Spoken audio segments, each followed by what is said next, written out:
Hello, hello, good, beautiful people. How are you? I'm coming back.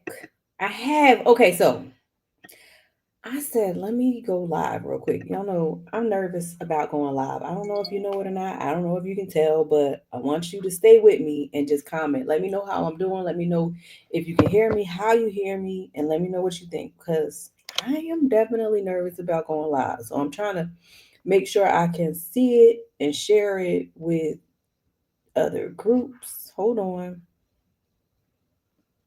Wait, let me share it with the group that I'm in. Oh no, it won't share. Okay, hold up. All right, y'all. I'm trying to figure this out. Bear with me real quick while I figure this out. But I want to know, I just got to talk real quick about the Super Bowl performance last night. And since we're talking about Black Joy, that is our focus. And we're talking about joy, just how Black women deserve joy. So I want to just kind of touch on it a little bit. I want to know what your key takeaways were, what your points were, what you got out of it.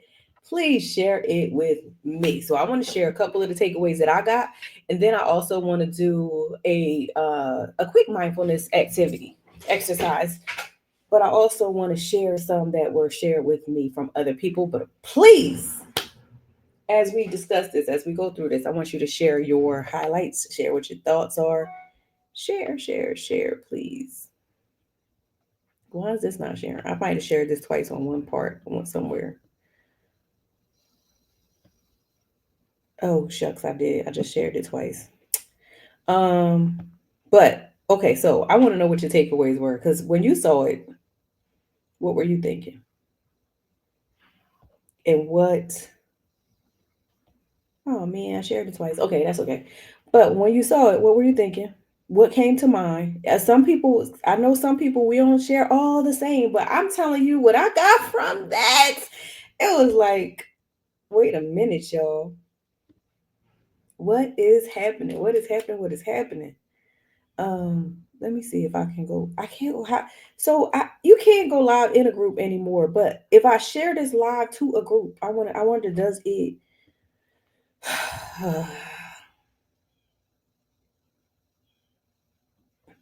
Okay, I wonder, does it alert everybody right then and there?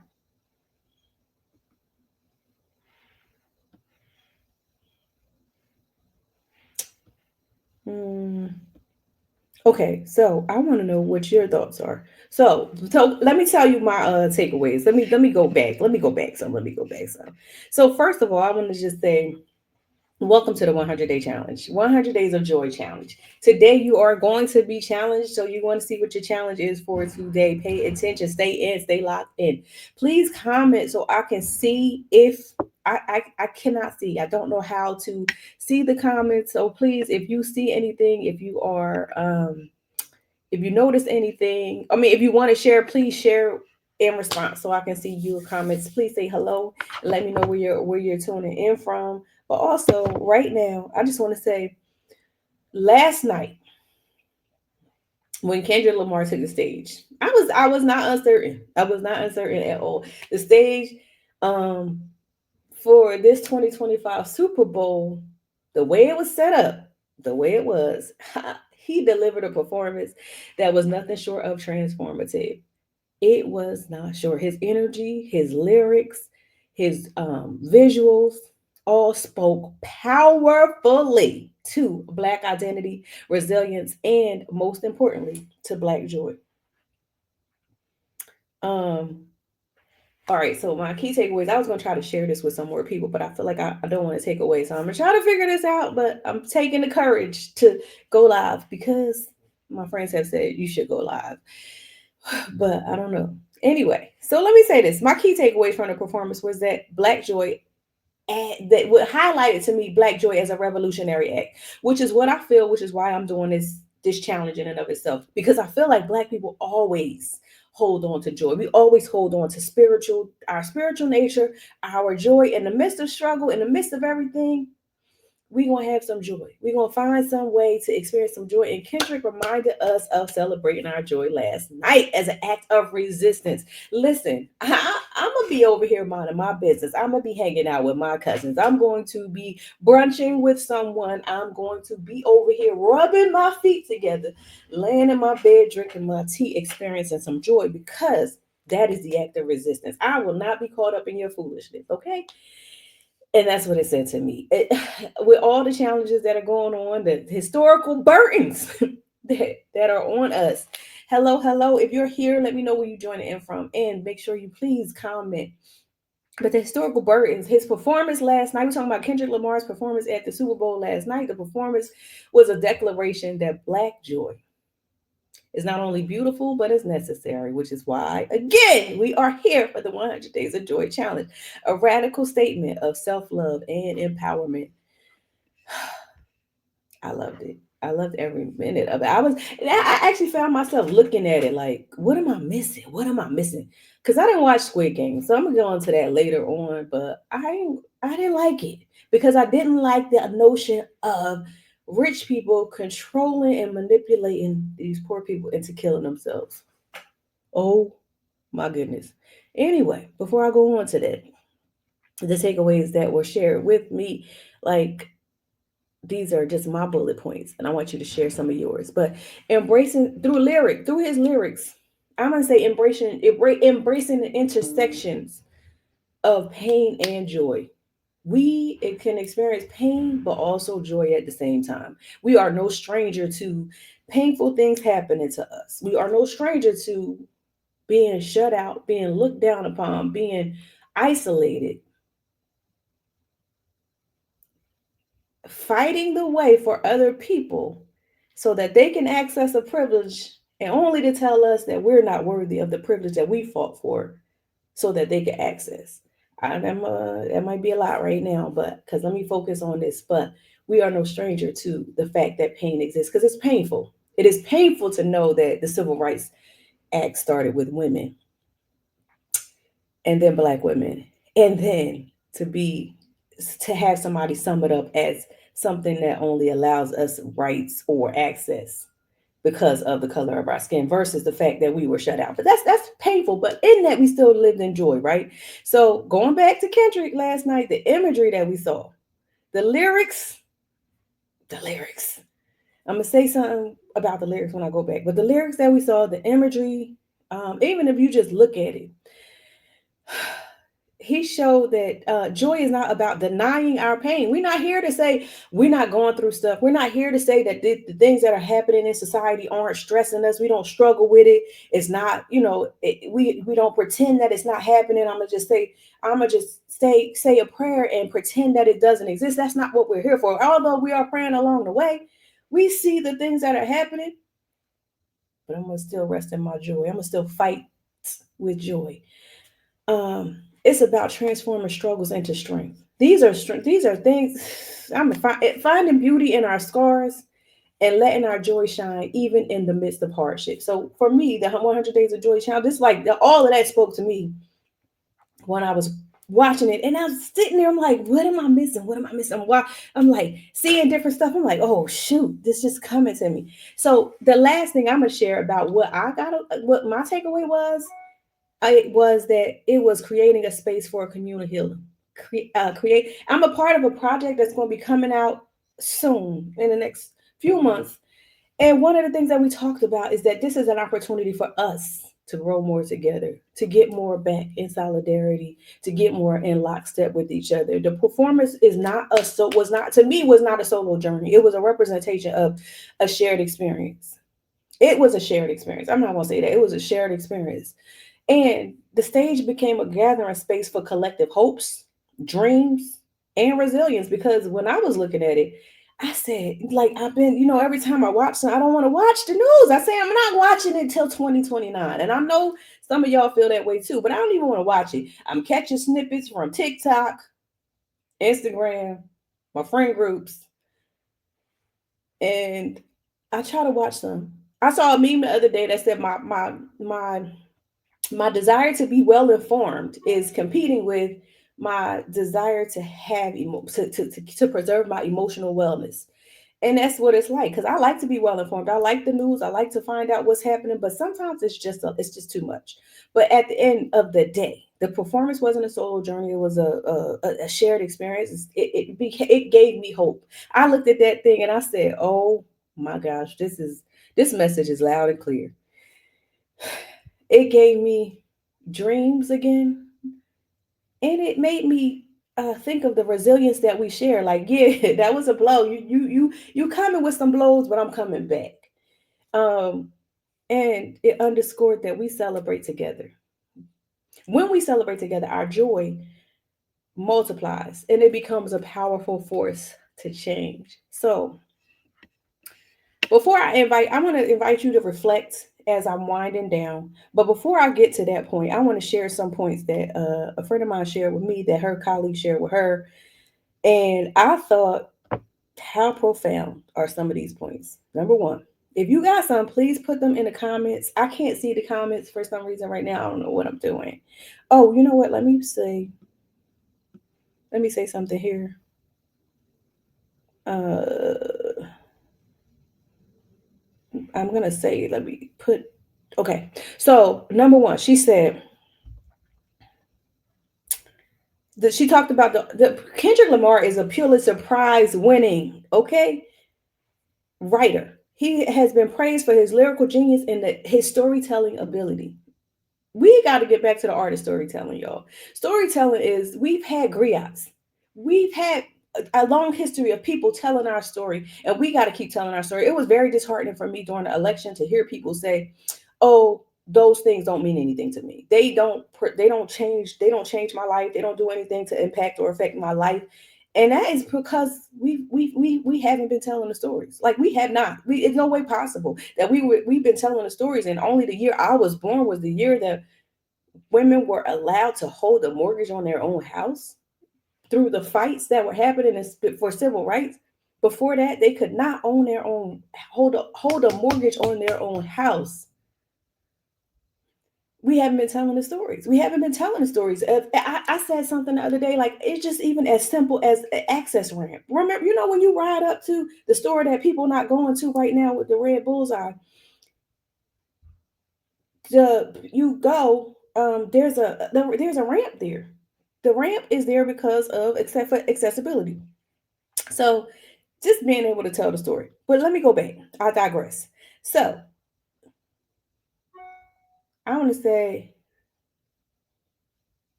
so one of the things she said is, why Squid Games? Because I looked at that screen and I told you I don't like Squid Game. I didn't like Squid Games for the reason that it was Squid Games for. But I want to say that, why Squid Games? And she said she thought about the same thing. How poor people being manipulated by rich people. Where are we today? They think they can get a piece of the finances, but everything is rigged. That is what's happening in America right now. That is one of the focal points of Squid Game. Excuse me. She said, "Did y'all realize I did this? I realized it too at the end when it said game over. That the whole field was a PlayStation. It was a game, and it was a game being controlled and manipulated by others. That the players' outfits could also be prison uniforms is one thing that this person said. Uh, America loves to relegate black folks to margins. Like, don't do this. Just sing and dance. Don't do anything else. Remember that person, that the reporter who told LeBron, just play basketball, shut up and play basketball. And it's not until we decide, like, nah, I'm not living within the parameters of what you decide, what you said. All right, so this is getting lengthy, so I'm about to share two more, and then I'm gonna do the mindfulness thing. Well, it's gonna be more than two, but real quick. The quotes, there are so many quotes that I will use. She said, the revolution is about to be televised. When he first came on, he said, the revolution is about to be televised. You picked the wrong guy. You picked the right time, but you picked the wrong guy. Um, you remember, historically, Gail Scott Heron had a line. Well, I thought it was Stokely Carmichael. One of them had a famous line that said, "The revolution will not be televised." So maybe Stokely was paraphrasing from Gil Scott Heron. But anyway, remember the revolution will not be televised. He said this is the revolution will be televised, but you picked the right time but the wrong guy.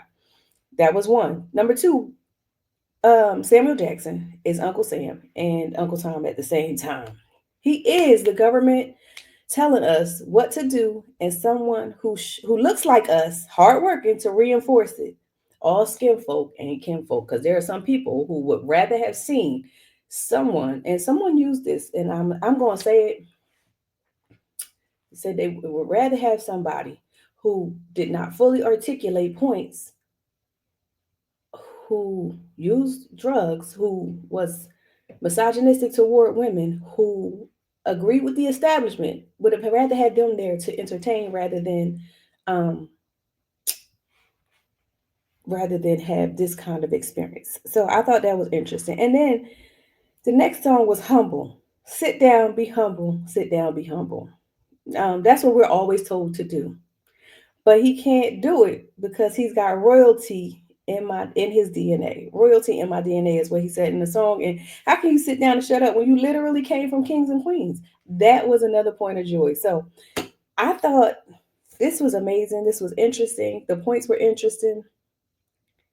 And another lyric, just one more lyric before I run out. Have you ever run your enemy down with a poker face? That's a skill we have to learn. Hide emotions and fight. They'll never see it's coming. I just so many points. Like he even contrasted people sitting on the corner. Y'all remember they was in that it was a scene where they was kind of sitting on the corner and they had like gold teeth and stuff, and they was laughing, joking, expressing their joy. And somebody and Uncle Samuel Jackson came up and said, no, no, no, too much, too ghetto. Um, but all right, so I'm gonna go back. Let me go back because those were the takeaways for me. I want you to put any takeaways that you had that kind of made you think of joy, made you think of, I mean, some of those things just in contrast and seeing them highlighted, they're not joyful moments per se, but they give you a different perspective as to how we can look at things and how we can unite. So let me do a quick mindfulness exercise before we leave. And it's called Breathing in Black Joy. You ready? So you just relax yourself, sit however you're sitting. If you're driving, don't do this now. Just come back later. I'm going to leave it up. But you can at least get the idea. Inhale slowly, visualizing the vibrant energy of that performance, even, or the vibrant energy of seeing Lettucey sing with 125 members of a New Orleans choir lift every voice and sing. And what a prolific, profound job she did too. Inhale slowly, breathing in the brightness of the joy of a moment for you. Feeling and hold it. I'm sorry. And exhale, let go of any burdens of self doubt.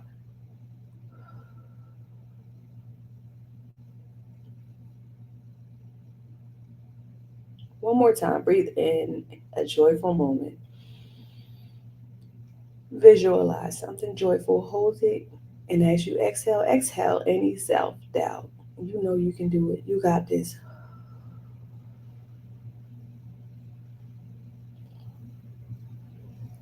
We're going to do it one more time. This time, when we do it, I want you to picture a word.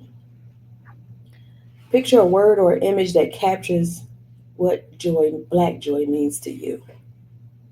And let that symbol fill your mind and your heart. Ready?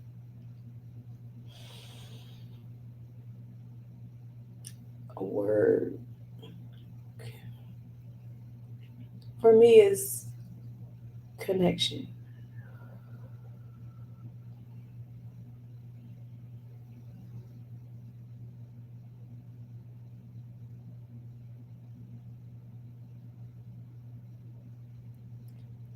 Keep your word with you. Visualize you connecting, whatever your word is, visualize you doing that thing with others. Or however you do that thing, visualize yourself doing that thing. See it, get a picture of it in your head.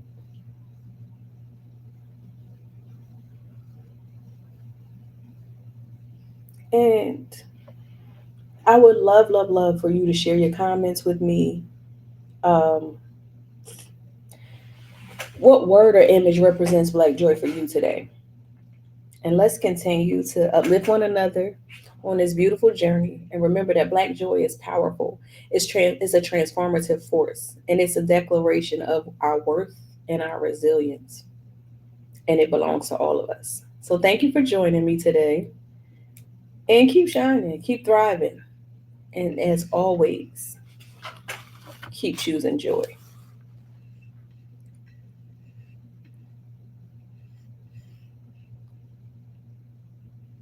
Black joy is revolutionary.